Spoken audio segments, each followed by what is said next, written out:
Hi అండి. నేను ఇక్కడ మటన్ లివర్ ఫ్రై చేస్తున్నాను.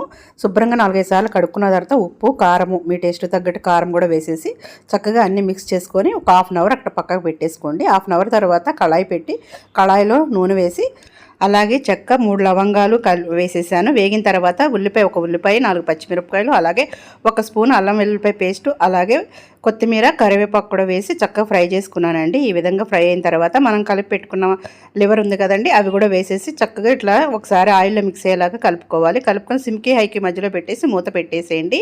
ఈ లివర్లో నుంచే వాటర్ వస్తాయి అనమాట. మనం ఉప్పు కూడా వేసాము, లివర్లో కూడా వాటర్ ఉంటుంది కాబట్టి ఆ వాటర్తోనే ఉడికిపోతుందండి. లేదు అంటే ఒక హాఫ్ గ్లాసు వాటర్ వేసి మీరు ఇట్లా ఫ్రై చేసేసుకోండి. మీకు బాగా డీప్ ఫ్రై కావాలంటే కూడా ఫ్రై చేసుకోవచ్చు. నేను కొంచెం కలుపుకోవడానికి ఉంటుందని చెప్పేసి ఇలా ఉంచేస్తున్నాను. అట్లాగే గరం మసాలా వేసానండి, కొత్తిమీర వేసేసుకొని ఇంకా దించేసాను. ఇది అన్నంలోకి చపాతీలోకి చాలా బాగుంటుంది. మీరు కూడా ఒకసారి ట్రై చేయండి.